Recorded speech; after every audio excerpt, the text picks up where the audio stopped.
We often tend to ignore how much we use mathematics in our life, but truth be told, we're always using math. As our brain processes information, it plugs in what is happening and outputs the information to the rest of our body system. Something as simple as looking at paint dry can be complicated, using so much math, though I doubt anyone will put in the research. But if we didn't use data that we have, we'd be incapable of any task, especially species such as ours, where we have to use bronze over brains. We had gone extinct long ago.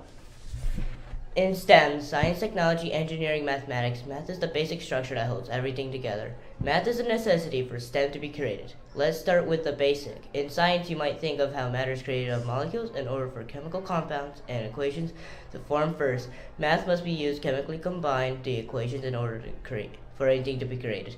Hypothetically, let's say we can have science without math and move on to technology. Coding, inputting information, and manufacturing tools must all be calculated to achieve their desired task. Next, let's focus on how we would possibly use engineering without math, and putting pieces together takes calculations that must be exact. If we had engineering without math, everything would just be a bunch of pieces left unfinished. And overall, we can confirm that math is the borderline structure that holds them together. The numerous inventions have given us the ability to change the fundamental way our society works. One of the ways our society has changed from the invention would be the case of the steam engine. This invention has created many vehicles and was the first thing to spark the minds of great mathematicians and engineering scientists.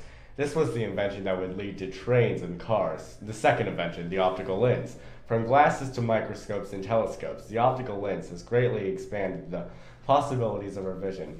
It was created using many math. The optical lens was being made right after the discovery of the glass.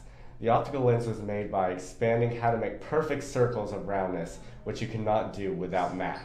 In order to comprehend the impact of math in our lives, we must view those who have used it to modernize today's world. People like Albert Einstein and Stephen Hawking, who made life-changing equations and formulas. These equations help bring us to a better future, like E equals mc squared from Albert Einstein, which is becoming a famous equation showing us the speed of light squared. Stephen Hawking, who researched a plethora over black holes, created the equation that answered the years of questions people have been asking. There are also people out there who put all the numbers together to create something that would be their legacy. Founder of Microsoft, Bill Gates, took 6 years to create something that would change the way we lived, and another 5 years to make it go public. Such a high-performance company, in building the layout took plenty of math and had an estimate of over 12,000 people working on it. On July 20th, 1969, NASA landed the first man on the moon using so much math. Now we have Elon Musk colonizing Mars with the research that we've been doing for decades and still continue to work on. Math has become the legacy in which our ancestors passed down their knowledge to us, and we continue to build our society off that knowledge. For all math problems are our solution.